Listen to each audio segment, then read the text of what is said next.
El timbre de la puerta sonó como un disparo en la quietud de la noche sevillana. Javier, con el corazón latiendo despacado, corrió descalzo por el pasillo, dejando tras de sí un rastro de risas nerviosas. ¿Quién demonios liga a las dos de la madrugada? Gritó desde la sala, mientras Mateo, su compañero de piso, asomaba la cabeza desde la cocina con una ceja arquida y una sonrisa pícara. Vivían juntos desde hacía un año en un pequeño apartamento en el barrio de Triana, un lugar lleno de vida, con balcones repletos de geranios y el aroma del río Guadalquivir colando por las ventanas. Javier, de 28 años, era un diseñador gráfico con un espíritu libre, siempre bromando, siempre rompiendo las reglas invisibles que Mateo, de 30 años, un profesor de literatura con un carácter más reservado, intentaba mantener.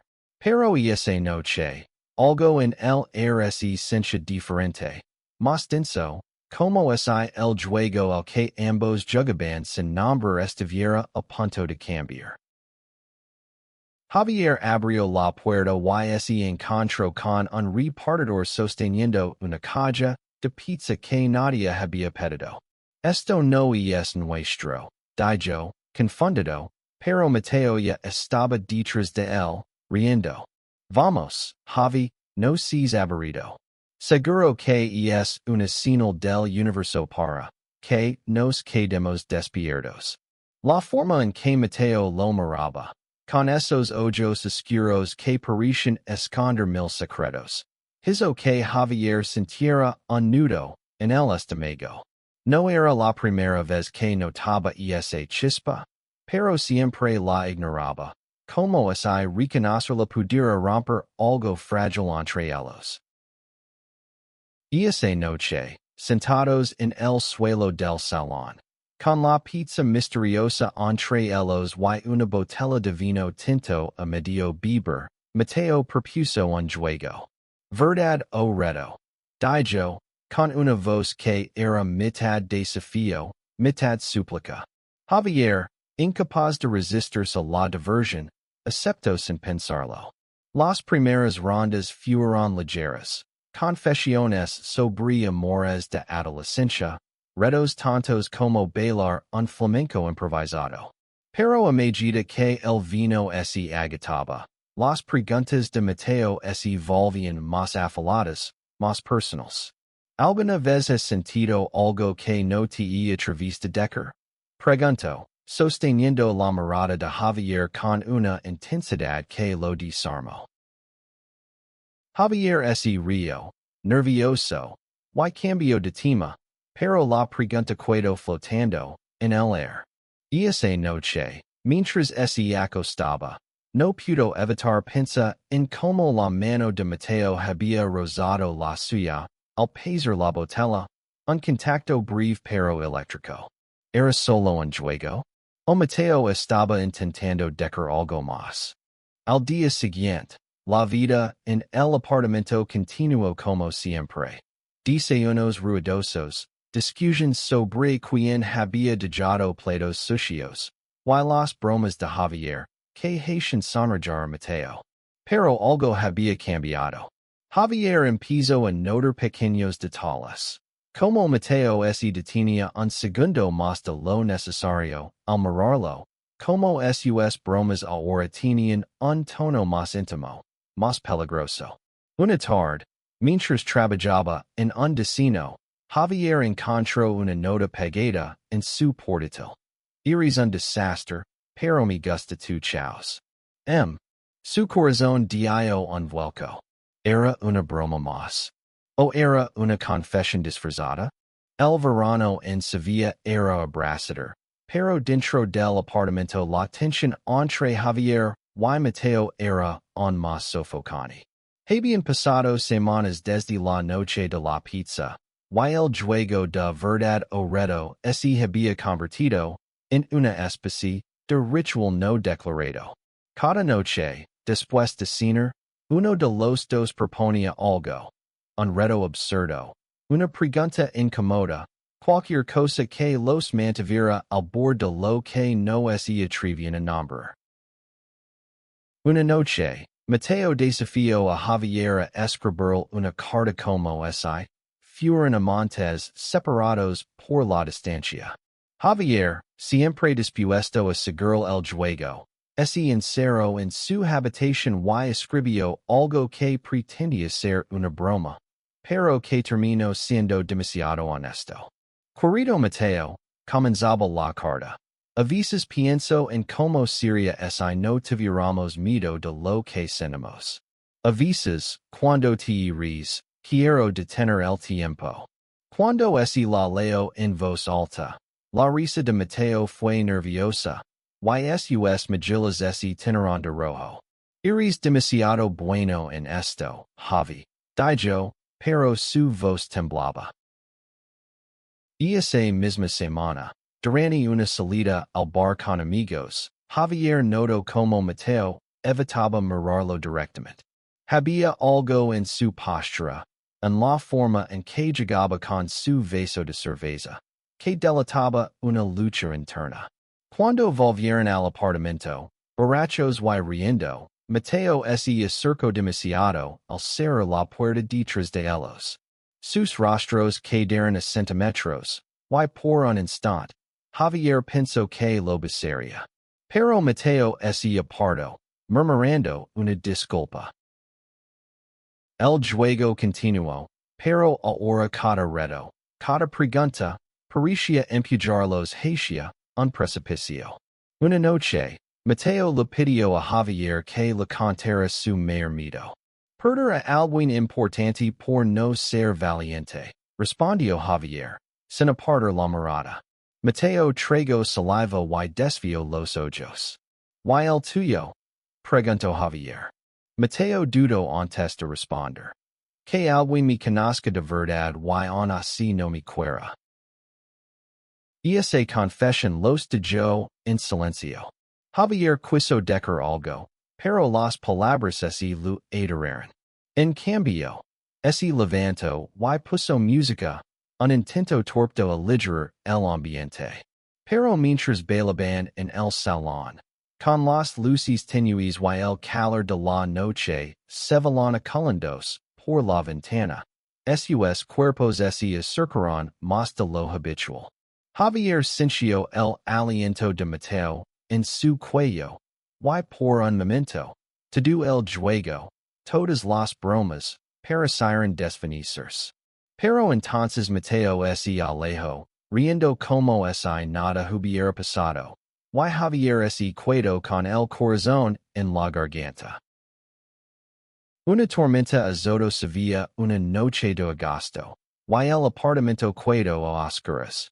Javier y Mateo, atrapados sin luz, encendieron velas y se sentaron en el sofá con una manta compartida. El ambiente era íntimo, casi mágico, pero cargado de una tensión que ninguno quería reconocer.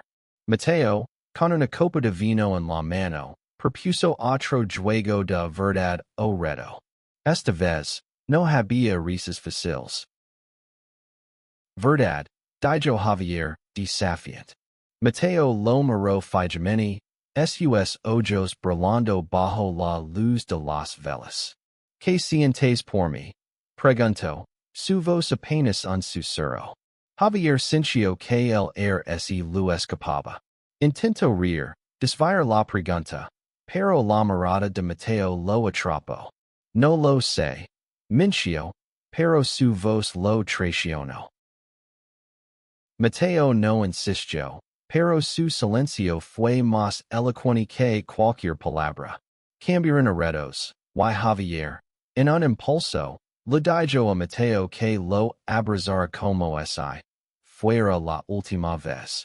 Mateo obedeció, y el abrazo fue tan intenso, tan cargado de emociones contenidas, que Javier sintió que podría romperse. Cuando se separaron, sus rostros estaban tan cerca que podían sentir el calor del otro. Esta vez, fue Javier quien no se apartó. El beso lego como un relámpago, rápido, desesperado, lino de todo lo que habían calado durante meses. Pero tan pronto como empezó, Mateo ese apartado, con el pánico escrito en su rostro. No podemos, dijo, levantándose del sofá. ¿Por qué no? Preguntó Javier, con el corazón latiendo tan fuerte, que pensó que explotaría. Mateo no respondió, solo salió al balcón, dejando a Javier solo con el eco de ese beso. Los días siguientes fueron un torbellino de emociones encontradas. Javier intentaba actuar con normalidad, pero cada mirada, cada roce accidental con Mateo, era un recordatorio de lo que había pasado. Mateo, por su parte, se volvió más distante, encerrándose en su habitación o saliendo sin decir donde iba. El apartamento, que una vez había sido un refugio de risas y complicidad, ahora es como un campo minado. Una noche, Javier no pudo más. Encontró a Mateo en la cocina, preparando café, y lo enfrentó. ¿Por qué me besaste si ibas a actuar como si nada hubiera pasado? Lo espido. Mateo dejó la taza con un golpe seco y lo miró con una mezcla de rabia y dolor. ¿Por qué no estoy listo, Javi? ¿Por qué tengo miedo de lo que esto significa? La confesión desarmó a Javier. Mateo le contó, con la voz quebrada, sobre su infancia en un pueblo conservador, sobre las miradas de desaprobación cuando era demasiado diferente, sobre cómo había aprendido a esconder quién era para sobrevivir. Javier quiso abrazarlo, pero Mateo lo detuvo. No quiero lastimarte, pero no sé si puedo dar lo que quieres, dijo. Esa noche, Javier no durmió. Pensó en todas las veces que había sentido algo por Mateo y lo había ignorado, en cómo el juego había sido una excusa para acercarse sin admitir la verdad. Pero también pensó en el dolor de Mateo, en el peso de sus miedos, y decidió que no lo presionaría. Sin embargo, la distancia entre ellos creció, y el apartamento se llenó de silencios incómodos. Un mes después, la tensión era insoportable.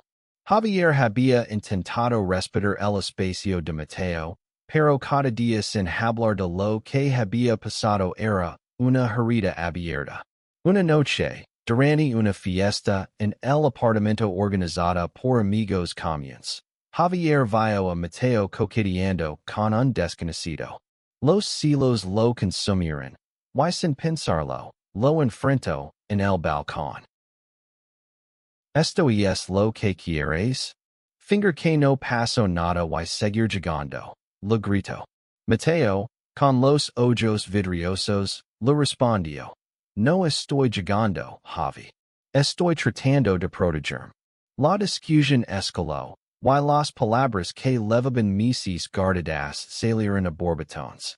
Javier confesó que se había enamorado de él, que cada broma, cada reto, había sido una forma de acercarse sin admitir sus sentimientos. Mateo, al borde de las lágrimas, admitió que sentía lo mismo, pero que el miedo lo paralizaba. La confesión los dejó exhaustos, pero también liberados. Por primera vez, hablaron sin filtros, sin juegos. Mateo le contó sobre una relación pasada que lo había roto, sobre cómo había jurado no volver a enamorarse. Javier, con una valencia que no sabía que tenía, le tomó la mano y le dijo. No te permito que será fácil, pero no quiero seguir fingiendo que no te quiero. La relación entre Javier y Mateo no cambió de la noche a la mañana. Había demasiadas heridas, demasiados miedos. Pero poco a poco, empezaron a reconstruir su conexión. Las noches de verdadero fueron reemplazadas por conversaciones largas, paseos por el Guadalquivir, y momentos de vulnerabilidad compartida. Mateo comenzó a reverse, a dejar caer las barreras que había construido durante años. Javier, por su parte, aprendió a ser paciente, a respetar el ritmo de Mateo. Una noche, mientras caminaban por el puente de Triana, Mateo se detuvo y miró a Javier a los ojos. Quiero intentarlo, dijo, con una determinación que hizo que Javier sonriera. Se besaron bajo las luces del puente, esta vez sin miedo, sin reservas. Fue un beso que hablaba de promesas, de esperanzas, de un futuro incierto pero lleno de posibilidades. Sin embargo, la vida no era un cuento de hadas. Javier y Mateo enfrentaron desafíos, las miradas de desaprobación de algunos vecinos, los comentarios de amigos que no entendían, y sus propios demonios internos.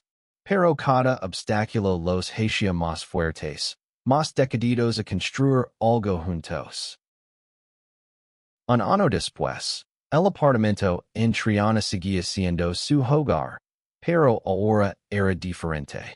Las paredes estaban llenas de fotos de sus viajes juntos, Granada, Cádiz, incluso un fin de semana loco en Barcelona. Habían aprendido a reír de sus inseguridades, a hablar de sus miedos, a amar sin máscaras. Una noche, mientras compartían una botella de vino en el balcón, Mateo tomó la mano de Javier y le dijo, gracias por no renderte conmigo. Javier sonrió, recordando esa primera noche de pizza y juegos, cuando todo parecía un riesgo imposible. Tú valías la pena, respondió. El camino no había sido fácil. Habían enfrentado prejuicios, dudas, y momentos de fragilidad. Pero en cada paso, habían encontrado fuerza en el otro. Su amor no era perfecto, pero era real, y eso era suficiente. En las calles de Sevilla, bajo el cielo estrellado, Javier y Mateo escribieron su propia historia, una que hablaba de Valencia, de amor, y de la belleza de ser quienes eran, sin miedo.